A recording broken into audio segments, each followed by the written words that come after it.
So we're going to spend some time talking and catching up, and it's wonderful to see all the faces in the room, but socially distanced. So we got some questions for a chat. We're going to be up here chatting away.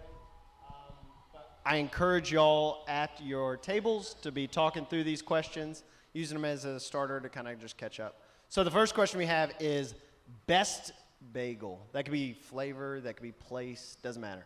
Just use that. Best bagel. Well, my best bagel was a place called Bagel Baron over on New Scotland because it was that perfect combination of crusty, crunchy outside and just nice, spongy inside. I had heard about it, but it's funny because there's no breakfast place on New Scotland anymore except for Stewart's. And there recently has been a new cafe open up, and they're doing bagels, and they've done a great business because there's nothing else on the strip, right? Like, everything else is closed, and it's wonderful for dinner and lunches, but there's nothing for breakfast. And so people talked about that. Some of my neighbors, they were like, there used to be a bagel spot that was fantastic, but I have to agree. okay. Do you have a favorite type of bagel? Actually not, because it depends on my mood. I love, like sesame bagels, but, a nice toasted raisin cinnamon is fine with me. Okay. What do you go cream cheese when it's sweet like that, like a cinnamon raisin? Good question. I prefer butter on something like that, Yeah. or I go to Uncommon Grounds on Western Avenue, and they'll do what they call a schmear, which is just a real light coating, and So it still melts right in. it melts right in, and Interesting. then when you want it as a sandwich, they'll pile it on. Nice. Yeah. So I don't think I have a favorite location for bagels. Okay. And I similarly have like different bagel moods. So my favorites are either like the cinnamon bagels, but think Panera cinnamon bagel, like tons of cinnamon on it, not just like a little bit of cinnamon and a little bit of raisin twisted in, like covered in like crispy cinnamon. Or sun-dried tomato bagel, which Brugger's has really good ones. I've never been to Brugger's. Okay. Oh. Is that why? Like on purpose? No, or like, I just are they like so a northern thing? Yeah, they're a northern okay. thing. So I had never heard of them until moved up here. I don't know if it's still true, but they were locally owned, which is and same with Uncommon Grounds. So that's always nice to patronize those kind of organizations. I love grabbing like a breakfast sandwich from Brugger's on our way to hiking. So it's really the only time I like have bagels. I don't really eat them that often, but. The funny part is I like their bagels, but I don't think their coffee is as good as other places. So, disappointing. In priorities, I go for coffee first and then bagels second. Nice. That's wise. How about you, Zach? Do you have a favorite? So I had never, like bagels were bagels. I mean, that's just growing up, but we had whatever you could buy in the store. My mom covers them in peanut butter. Ooh. She puts peanut butter on like everything. Toasted and then peanut butter? Yeah. So it's like that I could go melted there. Peanut butter. Love that. But we recently, last year, we went up to Burlington, Vermont. And I didn't know there was a whole thing. So everybody loves New York bagels, right? And they always say it's like the pizza. It's the water that makes it. No, it's boiling them first. But Montreal has their own bagels, and they're like sweeter. And so the Burlington actually has this one bagel shop, Myers Bagels. They'll actually ship them to you. But they are wood-fired bagels. Ooh. We went into this Totally tiny little hole in the wall. They open at like 3:30 or 4 o'clock in the morning. The guy is just whipping out bagels, but he has this long thing from like here to the wall, board, and he just stacks the bagels on, sticks it in, and then he like pulls it out. And he was just like flipping us bagels that were like a little too burnt to be sold. They were fantastic. That sounds really good. Yeah, they were fantastic. And as I saw the question, I was like, That guy. It's just, and he had been doing it for 35 years. And fresh out of the oven. Yeah. I mean, really when it was, I also didn't know how they made bagels. I didn't know you boil them first. Yeah, you need like a Mr. Rogers on how to make a bagel. Oh, yeah. It was like, you don't just like bake this thing? It's like That's you why boil the it. frozen ones from the grocery store just don't really make it, you know. Yeah, so that was my first introduction into actually how to make a bagel. But you tell me Montreal, and I want a croissant, Yeah, not I a was gonna say, bagel. if I was in Montreal, I would not get a bagel. I would get like a crepe or. I guess it's a whole thing that's known as like Montreal bagels, and it's people that are like, they like a sweeter dough than like the New York saltier, style. right? Yeah. But yeah, Noted. they had a bunch of different, like they had savory flavors, but the dough's actually just a little bit Yum. sweeter. That sounds good. Yeah, so that was my Worth a try. my best bagel. All right. So we have our next question. What would you never buy used? I'm just gonna leave that one there. Yeah. Yeah. What would you never buy used? I had a number of things I first thought. Well, of. my PG answer is electronics. Okay. Okay. Just Yeah. 'cause you want to know that they're like working properly. Or? Well, yeah, because then you get the warranty, you get the tech support. Yeah. You know, I don't want to buy somebody else's problem. I think that's good answer. actually a good point of warranties.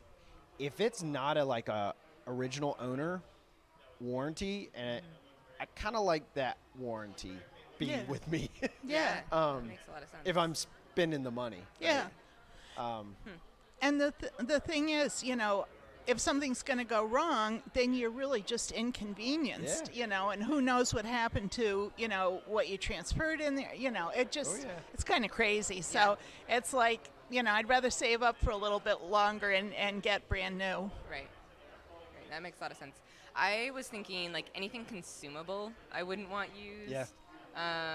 But otherwise, yeah, I often like maybe this isn't environmentally friendly and I do actually care about that, but if the cost for the used thing is very similar to the new thing, I'd rather buy it new. Oh yeah.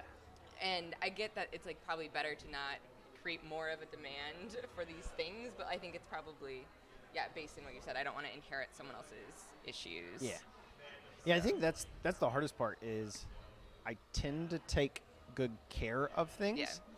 And so I know friends, right? Like, Yeah. that just don't. And I'm like, I don't want to buy something that I don't know for a fact that somebody took good care Right. of. Right. Yeah.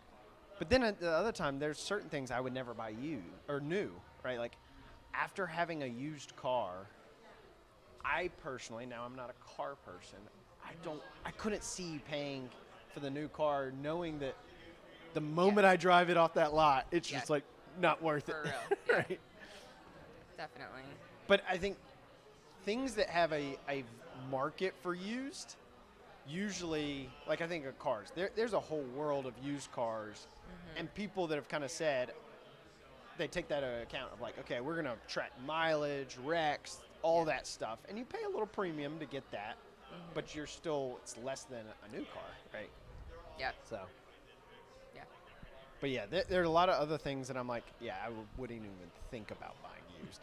Yeah, I mean, so I was like looking at my house, like what do we have that's used and what do we have that's new, and a lot of our used stuff was like used by my grandparents or my parents. So like my dining room table is used, but I don't know if I would like buy a dining room table from a garage sale, but mine is used. So I'm just like, I don't know. And that's one of those things maybe that if I was buying it new or like buying a new version of it, the difference in cost maybe would just I don't know.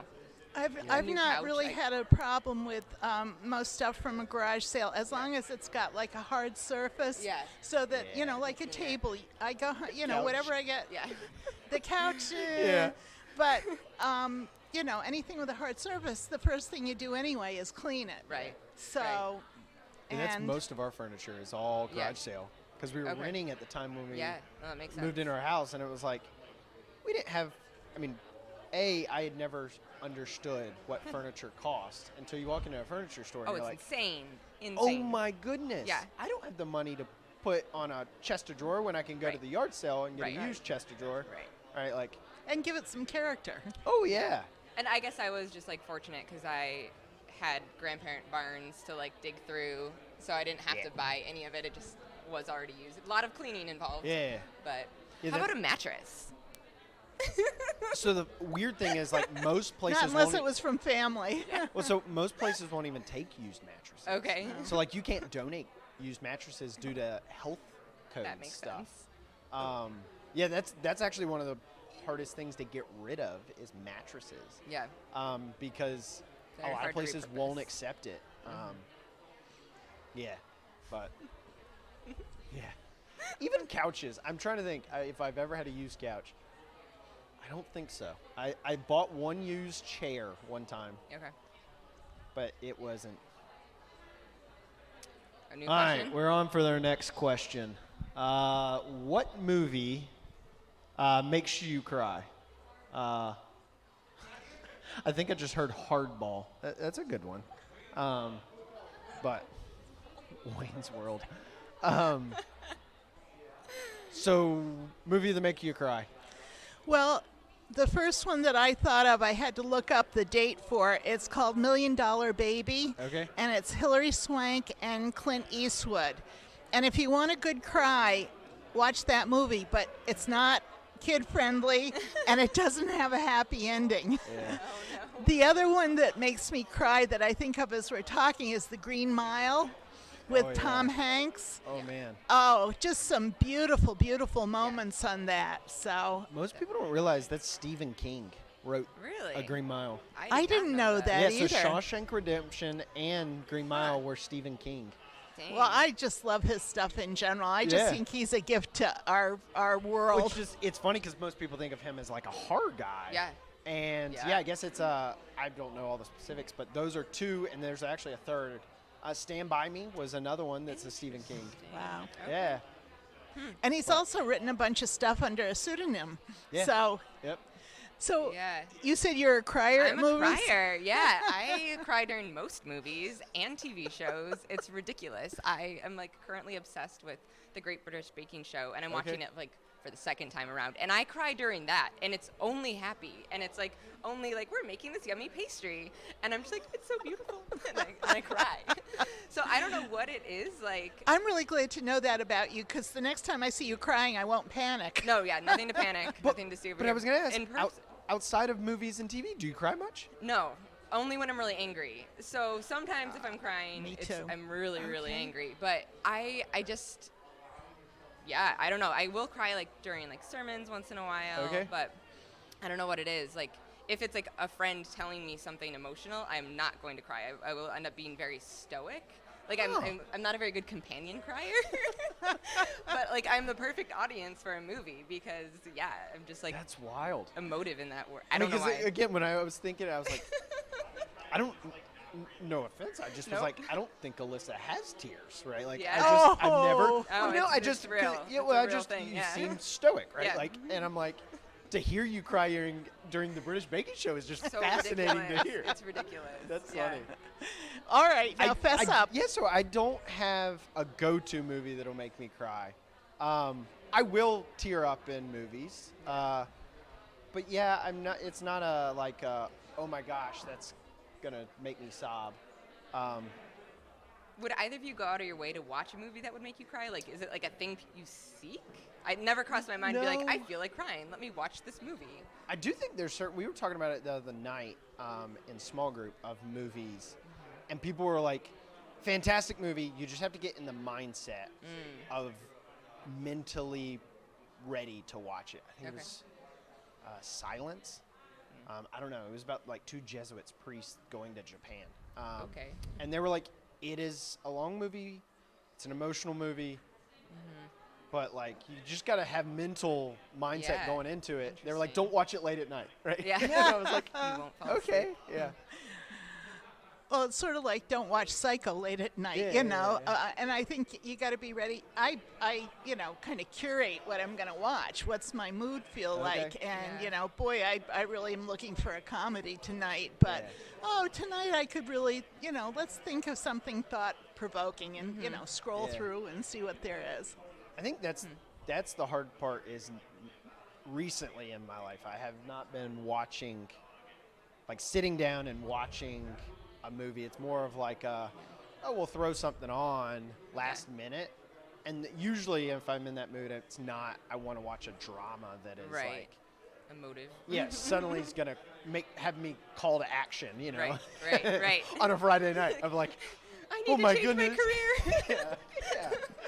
It's usually a last minute, like, okay, what's on Netflix, right? Yeah. Yeah. I've been leaning comedy and like Marvel right now. Marvel? Yeah, Okay. which still Do they still make you cry? yeah, like I definitely. So we just watched WandaVision on Disney Plus, and it's good, but it's so dark. Like I watched it as dark, and like Yep. the concept is just like loss and mourning and like things that register with me, and like I was really, like, verklempt is the word I would prefer to use. And It's a new word. I'm gonna have to write that one down. Oh no, that's a good Italian one. word. But yeah, whereas my husband was just like, this is an entertaining show. I'm like, it's really dark and deep. Like, it's not good. It's sad. Like, it's both. I don't know. Yeah, we used to do a lot when the Oscars would come out. We'd watch all the nominated. And we used to, where we lived in college, our library had a great, this was really before Netflix was streaming. You Okay. still had to get them. You get the physical disc. Yeah, physical disc shipped Too to you in the much. mail. And so we would go rent the movies at the library, and they would Genius. usually get the top, of the year. And so we could always check those out. Nice. And those are usually like tear Yeah. jerkers, dramas. But intense. all right, I think we got maybe one more question. Who is the best person to have around when you are upset? My sister. Your sister. She has almost an exact opposite temperament than I do, so that we balance each other off really well. So if I'm going off, she's like, now Sherry, Okay.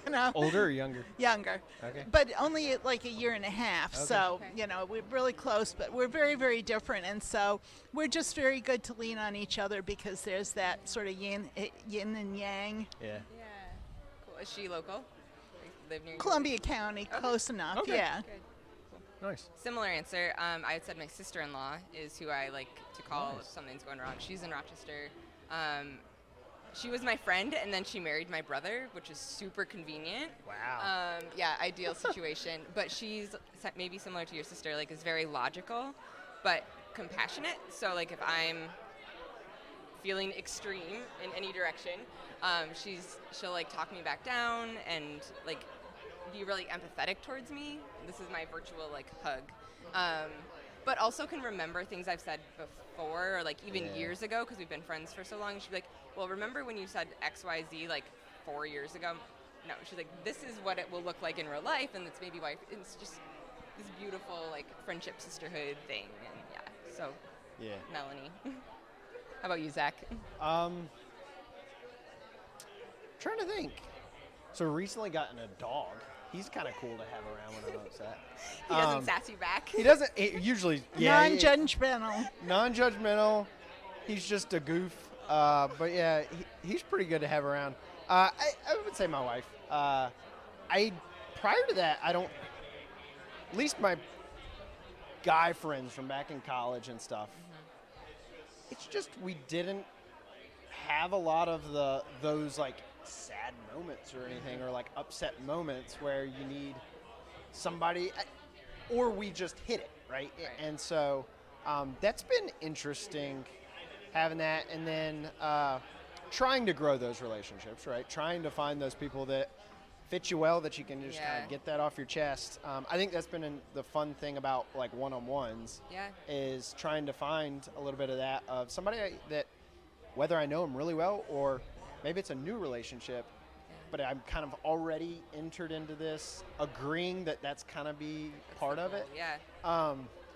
But yeah, I do think it's an interesting, and maybe other men would disagree with me, but I think we don't tend to have the relationships like you were talking about where there's this lot of conversation about emotions Yeah. and right.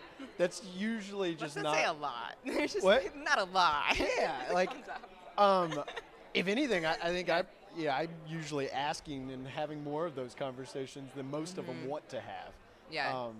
But That's yeah, interesting. Yeah, so I met Melanie through my small group in Okay. Rochester, so that's how I became friends with her. So Gotcha. I think small groups, like similar to one-on-ones, are like Yeah. a really good spot to start building those relationships, right? Because they're supposed to have this like fundamental agreement and like the goal is to be vulnerable Yeah. and like, but within that like a confidentiality between us as a group, and so I think it's easier to like jumpstart those relationships. Whereas just like yes.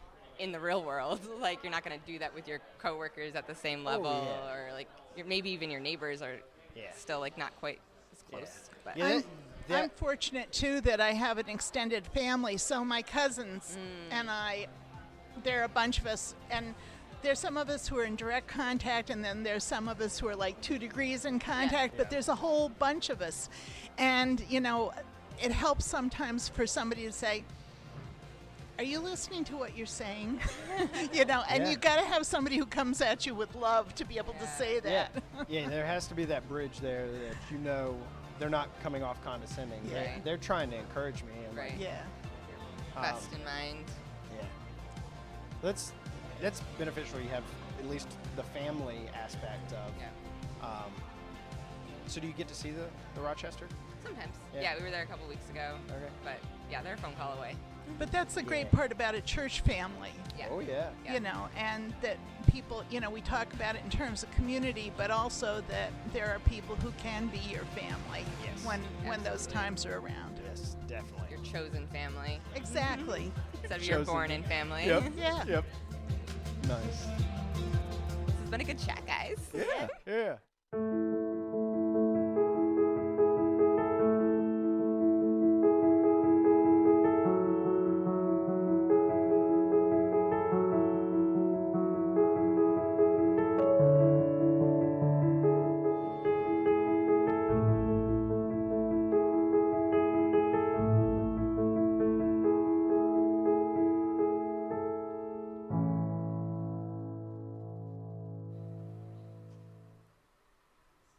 Well, good morning and welcome to Christ Church Albany.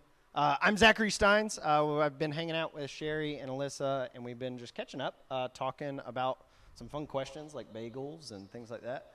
Hopefully, y'all were able to kind of enjoy that conversation, maybe join in on the chat functionality, and then also the folks in the room. It's wonderful to see all the fresh faces, socially distanced, but fresh faces, catching up and having a good conversation.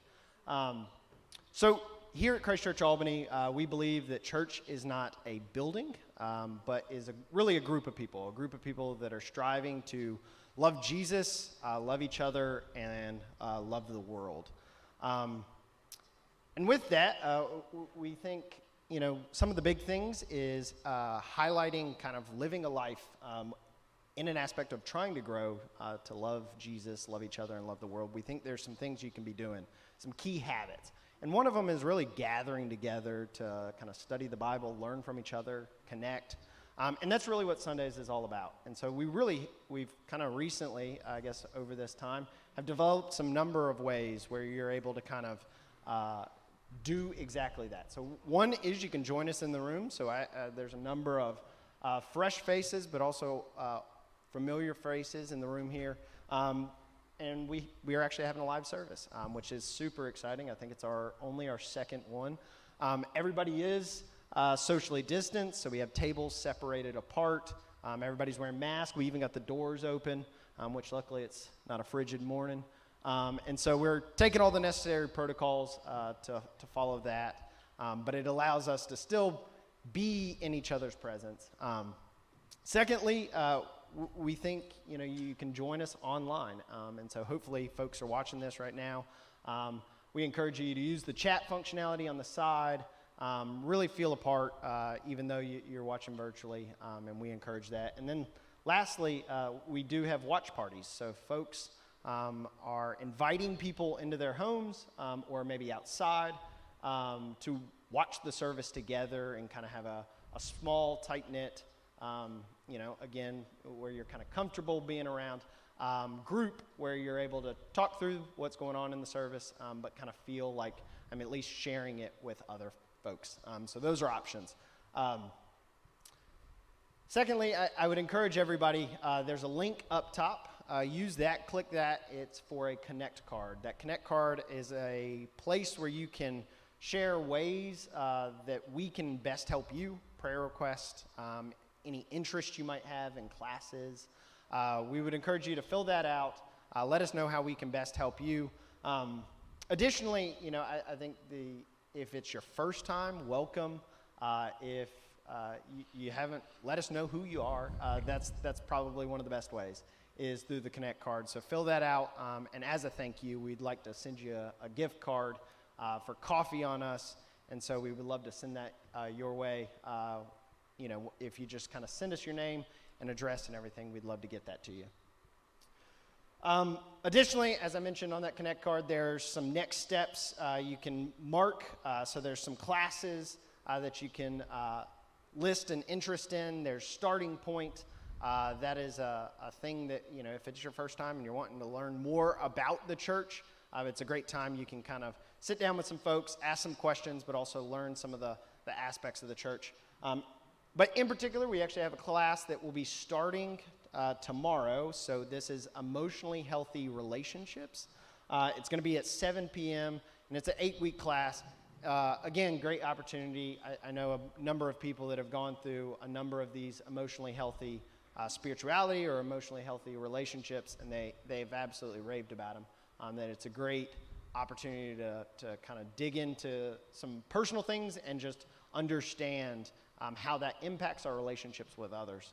And so if you're interested, fill that out on the Connect card, and we can follow up with you about joining in on that 8-week class. Lastly, there are other ways beyond Sunday mornings that you can really, we would love to encourage you. And again, this is a place you can fill it out on that Connect card, is we encourage you to be in one-on-ones. That's, a time where you're meeting with somebody regularly. We encourage you to maybe join into some small groups. And so, again, you can let us know if you're interested in any of that information, and we would love to get that to you. Lastly, after this service, we will actually be having a all-team gathering. All-team gathering is a tri-annual meeting. It's kind of our time to catch up on what's going on in the church, what are some of the wins personally, what are the wins as collectively, but also where are we headed. And so we do that we do it 3 times a year. The next one's today, and so you can join us in person if you want to stick around for that. Or we also will have a link in the chat, and you can click that, and that will be streamed via Zoom, and it'll be an opportunity where you can actually join in on that all-team gathering virtually. Here at CCA, we believe in another key habit would be being a generous people. And so we think there's really 3 ways you can be a generous person. One is you can give to a charity. Find a place that you are interested in and that you kind of believe in the mission, and we encourage you to give a portion of your time, talents, money to that charity. Secondly is CCA. So we are an independent church, and so we operate only off of the generous donations from those that feel led there, and so that's another opportunity. And then lastly is hospitality. This is one where it's a way to kind of bless those around you. Maybe it's a food for friends. Maybe it's a saving some money to kind of put together a dinner to have folks over, again, in the challenges of COVID. But we encourage you to use it from a hospitable perspective. And so as we begin service today, we're going to be talking a little bit about how Jesus said, "Blessed are the mourning." And those, that we're often taught that it is, you're weak if you cry. And one of the things is we're going to be discussing today is that's not the case with Jesus. Jesus encourages us to have those hearts that weep for others, that are grieved. And so as we head into that time, we'd like to enter into a time of prayer. And so in particular, Sherry, I would ask that you would pray for those that are dealing with the loss of loved ones or relationships. Alyssa, I would encourage you to pray that we have tender hearts, for the things that break God's heart. And then I'll pray that we are okay with sadness, that we are okay with the sadness of others, and that we can be comfortable not telling them that it's just to get over it, that we can actually enter into that mourning with them and be a loving individual. So, Sherry? Dear Lord, we've all come through such a hard time with losses of so many different types. losses of loved ones, family, jobs, relationships, freedom to go where we want, and each one strikes us in a different way.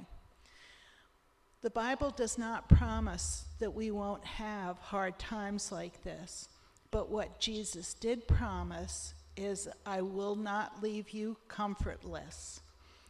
Help us to turn to you, lean on you, and work with our church family in order to be able to pass through these periods of loss.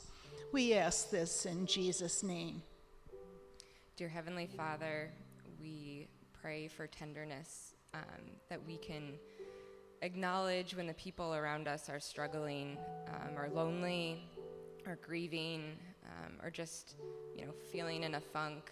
God, I pray that you'll help us be sensitive and aware. And I pray for those of us who have experienced loss to not just shut down and ignore people's feelings intentionally, but really to be a support system, God. Your heart breaks when we're suffering.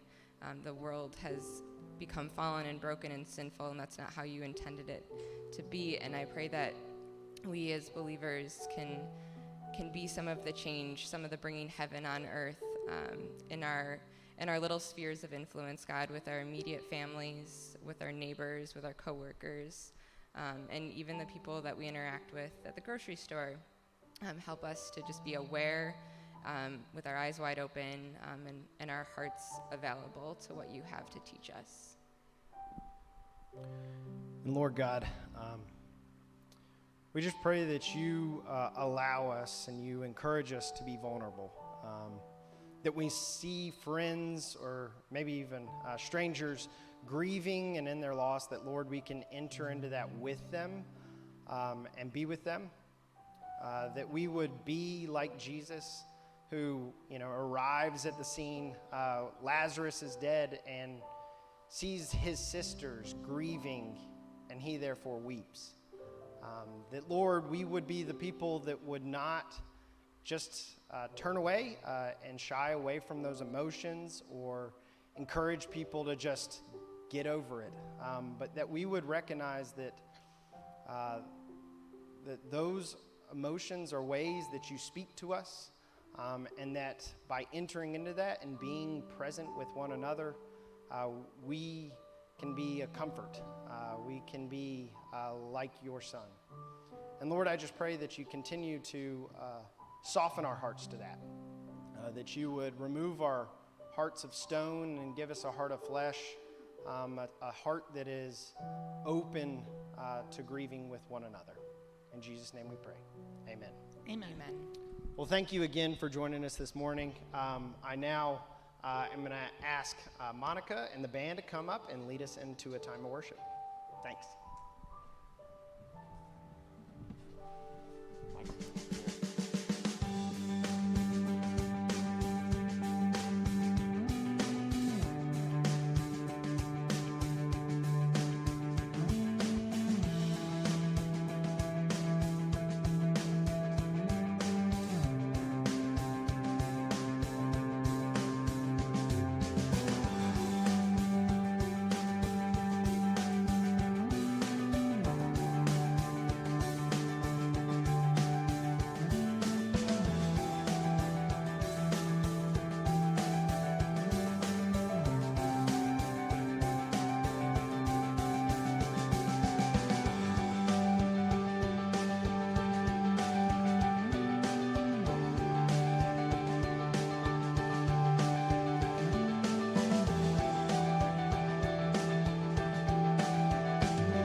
Good morning.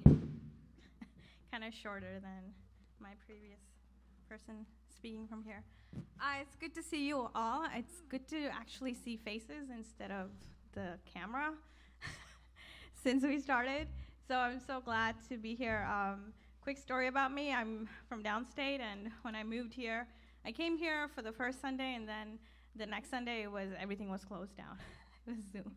So now, but the blessing is during that time, through small groups, community groups, I was able to learn more about the CCA family and got to know everyone. So I'm so thankful for them and that blessing. Well, the way that we worship is we kind of worship with our hearts, our minds, and our bodies. So I was going to ask you to join me, but why don't you rise where you are and worship God with us as, this Sunday it might be dreary outside, but we're going to sing, and lift our praise to God. So start us off, Jeff.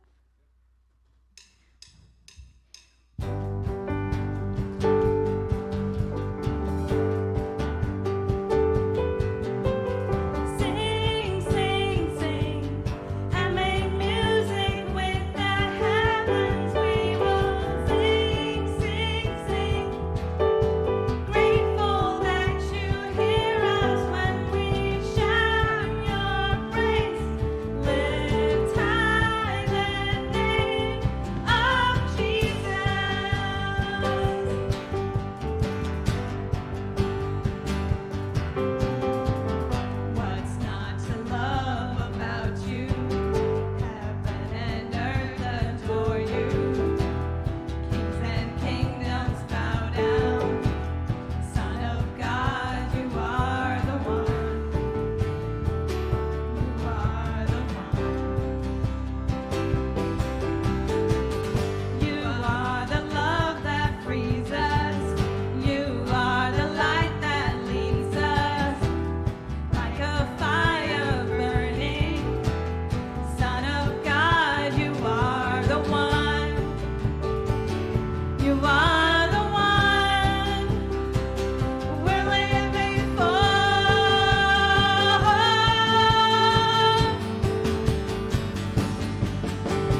For you come to bring peace, to be love, to be near us. You come to bring life, to be light, to shine brighter in us. Oh, Emmanuel, God with us. Our deliverer, you are Savior. In your presence we find our strength. Over everything, our redemption, God with us. You are God with us. You come to be whole in this world for your honor and name, and you come to take sin, to bear shame, and to conquer the grave. Oh, Emmanuel,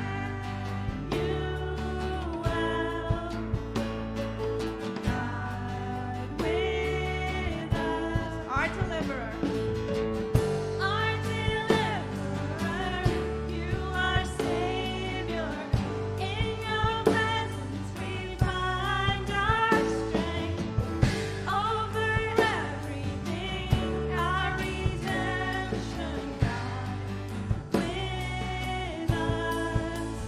You are God with us. You are here. You are holy. We are standing in your glory. You are here. You are holy. We are standing in your glory. You are here.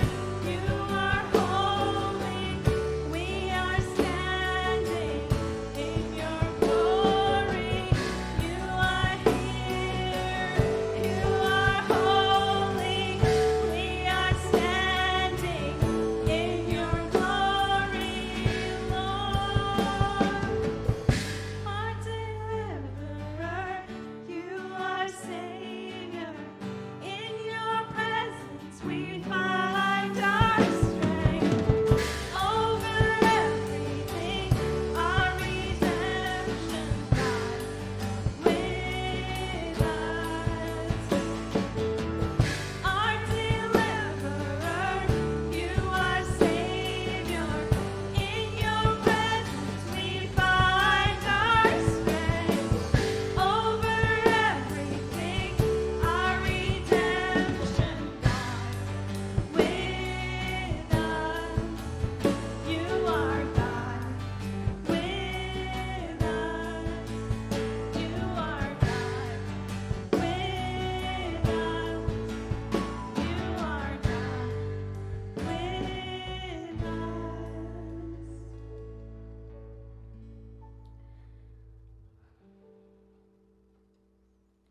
Yes, O Lord. You are God with us in the good times and the bad. And we thank you so much for how you carried us this past year through all that we've been through. Lord, we thank you for the blessings, and we also thank you for the trials that we had to go through. Because you didn't say that in joy do we find strength and are made pure as gold. But in our sufferings is where we draw closer to you and we are made stronger each day so that we can withstand any storm that comes into our lives. Physical, emotional, spiritual, anything. So we thank you, Lord, that you are with us, not just on Christmas when we sing Emmanuel, but you are God with us since the day we were born, and you will always be with us. In Jesus' name.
Hello, Christchurch, Albany. My name's Jeff Vanderlaan, and John Hendrick has asked me to share with you about mourning.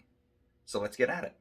John and I go back a long time. I moved to Albany, New York in 1995 as part of Impact Campus Ministries' first campus ministry plant at the University at Albany, and got involved with a new church plant called Christchurch Guilderland, and was involved there from 1995 to 2010, and John and I's paths crossed, and it was an amazing time. And so when I went back in 2019 for a prayer journey to go pray on campus, I reached out to John to see if we could catch up, and we did. We met at a coffee shop there on Madison Avenue, and we talked, and I just shared with him about what was going on in my life. And what was going on in my life at that time as I had just come off of my sabbatical, a time away from my work where I could reflect on my life. I had a son who has some mental health issues and had recently attempted suicide. Weird thing to bring up, but I bring it up because at the time I met with John, we talked about mourning. We talked about pain. And I shared with John some things that I was learning. And a couple years later, you guys are looking at the Beatitudes, and blessed are those who mourn, and John thought of me. But I do want to share with you my story, and hope that by sharing my story, you can learn something you can apply to your story. So look forward to sharing with you this morning. So honestly, I've had a really blessed life. I had great-grandparents into my college-age years that when my great-grandfather passed in, he had the whole family into the room and said, "I've lived a long life. I'm happy. I've done everything I've wanted to do. I want to tell you I love you, and I'm tired, and I'm done." And he passed away that night in his sleep. I mean, it was sad, but I didn't have that experience of mourning that so many people have had. My grandparents were at my wedding and lived my life with me. My parents are alive. My siblings are alive. Just didn't have a lot of loss in my life. I was blessed. Then Katrina happened, and God took me on a missions trip to New Orleans.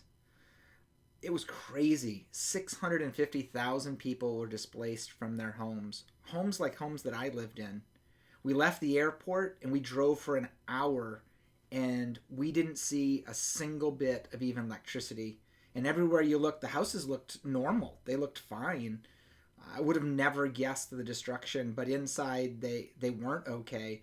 275,000 homes were destroyed. Again, homes like mine. You could see trees down everywhere, of course. I've seen that before. But when you went in the houses, it was unreal. If water was up at 6 feet, the mold was and humidity crushed the rest of the house. If the water was in it for 2 feet, then there were 6 feet of mold. There was just like nothing that wasn't affected. Everything had to be ripped out of these homes. And these were homes like mine. Like, I've always thought of mourning as losing a person. But I started to see you can lose a lot of things. A lot of things can disappear from your life in an instant. These houses were houses like mine, and they had nothing. It was crazy. We stripped them out, and then bulldozers came and just pushed the stuff down the road, and they had to rebuild from nothing. There was one house that we went to. This was everything we could salvage out of their $350,000 home. They hadn't been there to go in. They had given us directions to where some of their valuables were and said, save as much as you could, and we tried. And the ninth ward was crazy.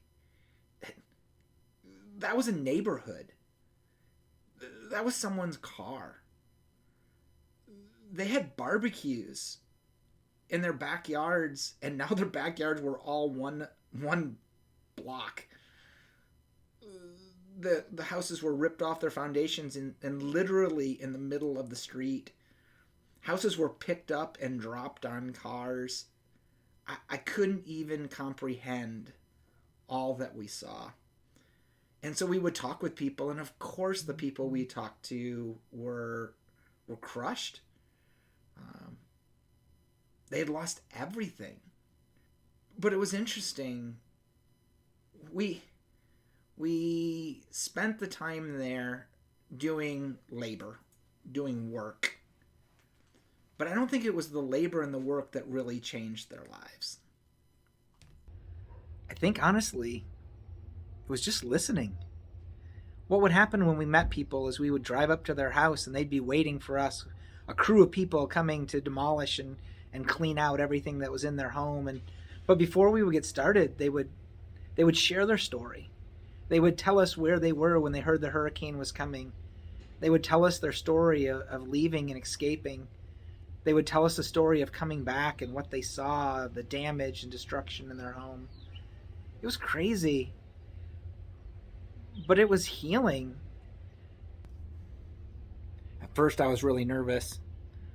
What if they asked me questions about God? What if they asked me questions about why it happened? I just didn't have anything I could say. There was nothing really I could say to make it go away. But I realized there was nothing I had to say. Being there, seeing them, listening. It's crazy that when I was at Michigan State University, I was a physics major to start, and there's this principle about particles that you can't know both their velocity and their placement at the same time. When you observe them, you actually change them. You change the direction they're going. You change the speed that they're going at. You can't be involved with them, even in just seeing them, without affecting them. I thought about it, but what are we made of? Just a whole bunch of particles coming together to make a whole bunch of cells, coming together to make a whole bunch of organs, coming together to make a human that you can't observe and talk to and listen to without affecting them. Man, do you feel heard? Do you feel listened to? When you are, does it touch you at your soul? We're coming off a verdict of a trial that got a lot of attention this last week and month and year. And it's touched a lot of people in a lot of ways. And I can't help but wonder, is it a bunch of people just saying, I want to be seen, I want to be heard, I need to be seen, I need to be heard, I need to find hope? So that's a little of my story. So what does the Bible talk about mourning? Well, obviously, it brings it up in Matthew 5, verse 4, for those who, blessed are those who mourn, for they will be comforted by God. But that's not the only place it comes up. I think often we think of the Bible as this powerful story of the celebrations and the winning and the power of God. But if you read it, there's space. There's space for who we are. Have you read Psalms? Yes, of course, there's celebrations and praises. But then there's also grief and despair. Have you read Ecclesiastes? It talks about that there's a time and a season for everything. A time to be born and a time to die. A time to plant and a time to harvest. A time to kill and a time to heal. A time to break down and a time to build up. And a time to weep and a time to laugh. And a time to mourn and a time to dance. The Bible is full of space. The Bible is full of space for people like you and for people like me. People who, yeah, we may have some successes in our lives, but I bet every one of us has something that we have mourned or will mourn And the Bible wants us to deal with it. Because when we don't deal with it, it finds a way to leak. You can't hide it. You can't stuff it. And they say time makes the pain go away, but the truth is, time just puts distance. So let's get practical. What can you do this week to better understand, blessed are those who mourn, for they will be comforted by God? Well, one thing is to turn to Scripture. I encourage you to read a very hidden book, Lamentations. Not sure when the last time John has said, hey, let's all turn to Lamentations. It'd be funny if it was last week, but I doubt it. And read about lament and see that mourning has its space with God. If you want to kind of get into it, here's a little tip for you.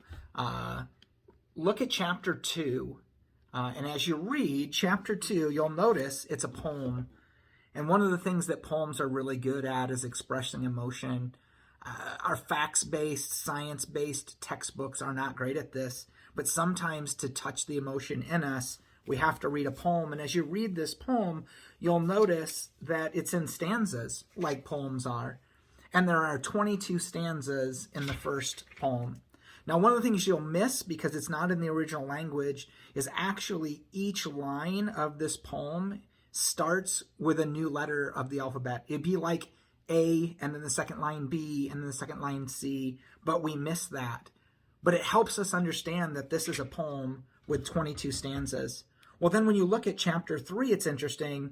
There goes beyond 22, and it keeps going, actually, to 66. Interesting. 3 times 22. It's a longer center of the poem. And then you finish with chapter 4, and again, what do you know?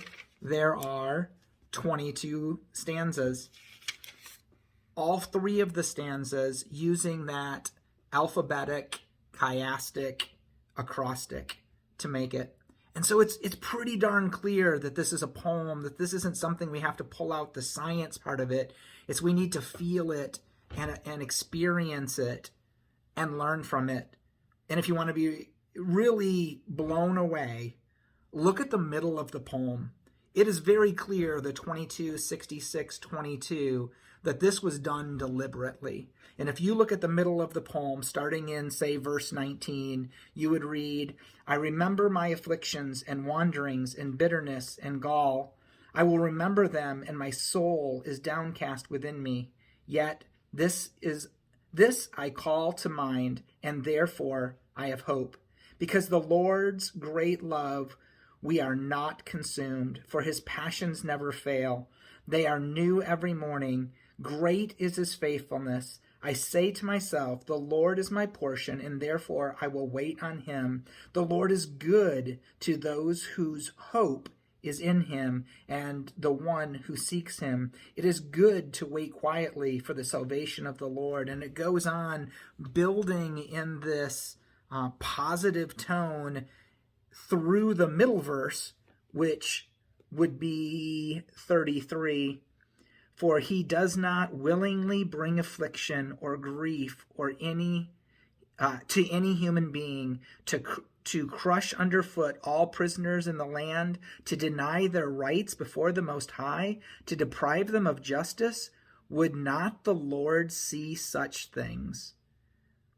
Our God, in the middle of his poem, in the middle of Lamentations, says, yeah, it's a mess.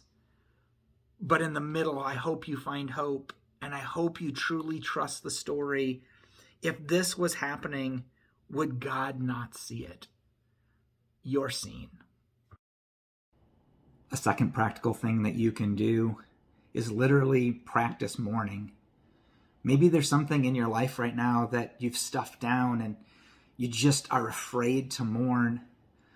A really practical tool that I've found is kind of simple, but I didn't know about it, so I share it with you. I set a timer. I set a timer for 15 minutes, and I tell myself for 15 minutes I can feel it. For 15 minutes, I need to feel it. I need to go there. I need to sit in it. It's not forever. I know the timer's going to go off. But in those moments, I can be real and honest with God. And the truth is, God can handle it. Jesus cried out, my God, why do you forsake me?" when he's sitting in the garden waiting to go to his crucifixion. And he had to sit through it. And like I said, when we stuff it, it finds a way out. For him, it literally found its way out of his body, sweating blood. God can handle it. I encourage you to try it. And if you don't have anything personally that you're mourning right now, another exercise you can do during that time is think of someone else you know who's mourning. Imagine their life. Imagine what they're going through. And grow your empathy for them. Don't try to solve their problem during that time. Just sit in their problem with them, even if they're not there, and love them. So like I said, I set a timer. Hey Google, set a timer for 15 minutes. 15 minutes, starting now. And I let myself feel it. It's another tool that you can try. I hope it helps. The final practical tip I might share with you is walk your neighborhood, drive your city, go to your library, do something in public, go to the park and watch and look. Are there people that you see that are unseen? Are there people that you see that haven't been listened to? Are there people that you see that need hope? Think about it, observe it, and maybe even say something. You don't have to have the answers. God will comfort them. But sometimes God is looking to use you to be his hands and feet, to be the word in flesh, to live it out so that more and more people can meet the God we love and have the comfort that he offers. And as I end, I'll end the way that I ended with John. I had shared with him about my son and the attempted suicide and how much pain and grief and mourning it just churned up, and he wasn't even successful. I said, I can't imagine. I used to think God being all powerful and all loving meant he was awesome and would do anything and could do anything on the positive side. But going through that with my son and knowing that he's my father, I realized maybe the most amazing thing about my God is how much pain he can endure. How much pain he can endure on a cross and how much pain he can endure looking down on this earth so that he can comfort me. I don't know where your pain is. I don't know if it's a loss of a person, a physical item, an experience. I don't know if it's something you did that made it go away or something that was done to you to rip it away from you. But whatever it is, I want you to know that God knows and God loves you, and that we as a community of believers want to be the hands and feet. And so if you just need us to be with you, may we be with you. I'm sorry I don't have more answers than that of how to mourn and make it great. But I'll let you know it's normal, it's real, it's hard, and our God gets it. Of all the things in the world our God gets, he knows what it's like to see a son die unjustly. He knows what it's like to see people who commit their lives to him fall and fail and really spit in his face after calling him God and friend. And yet, somehow, in the vastness of our God, he finds ways to keep coming back and keep loving and keep comforting. So may you be comforted by our God for whatever you're mourning.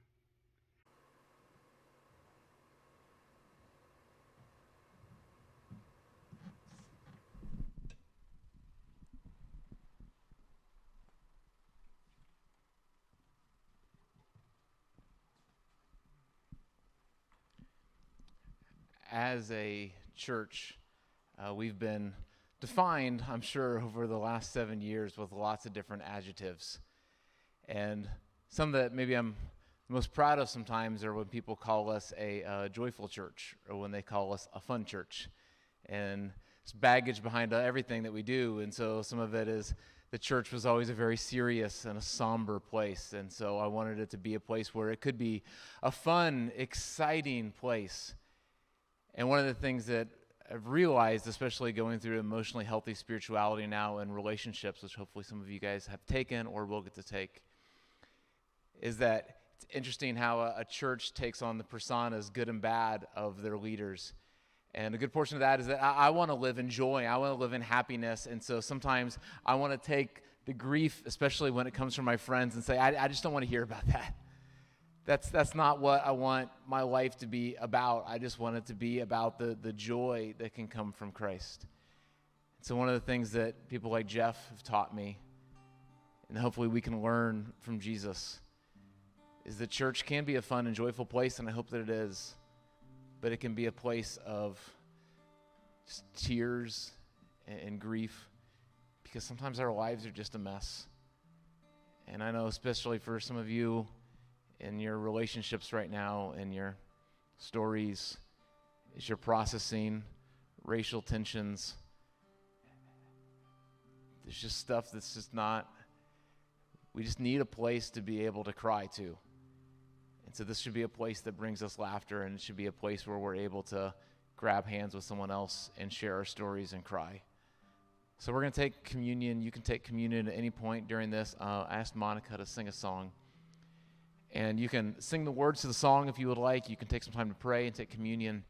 If you're at a table with somebody, if you have something going on in your life, maybe you want to take the risk and say, can I tell you about what's going on, about how I'm not okay right now? And maybe you guys could take a moment to grieve together. Let me pray for you, and then while Monica sings, you can take communion.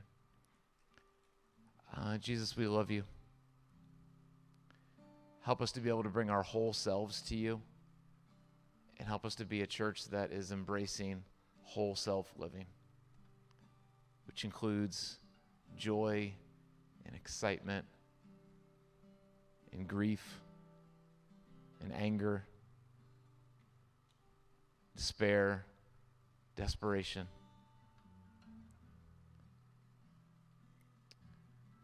Thank you for your model on the cross, that you were willing, like Monica sang earlier, that you came to be with us in the good, and that you're willing to experience every human emotion alongside us. And that as we talk to you and as we take communion, we are worshiping a God that knows what it's like to have loss and the pain.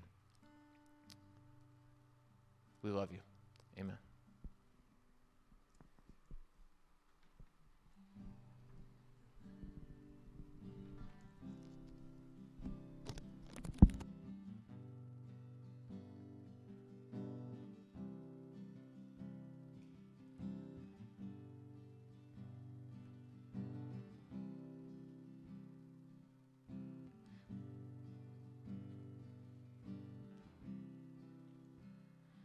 Lord, I come, I confess, bowing here, I find my rest. Without you, I fall apart. You're the one that guides my heart. Lord, I need you. Oh, I need you. Every hour I need you. My one defense, my righteousness. Oh God, how I need you. Where sin runs deep, your grace is more. Where grace is found is where you are. And where you are,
Hopefully this morning was an opportunity where you can hear that you don't have to be okay. It's okay to not be okay. But that we can have faith in a God who comes and joins us in that, who meets us where we're at, in our grief, in our mourning. And so we encourage you throughout this that today wasn't just about attending, but that we're moving ourselves, that this becomes a lifestyle. And so if you let us know how we can best help you, use that Connect card. Let us know things we can be praying for, things we can grieve with you about. In a little bit, you'll get an email with some next steps, some questions, some additional things to read. I encourage you to use those. Use those to work through and think about all that we are grieving, all that we are mourning in our lives. And I encourage you to reflect on that throughout the week. So again, let us know. We're not just a organization. We're a group of people, and we want to be there for you. And so if there's anything we can be doing, let us know. Use that Connect card. We'd love to be praying for you, and we'd love to be and enter into that grief with you. Thank you again.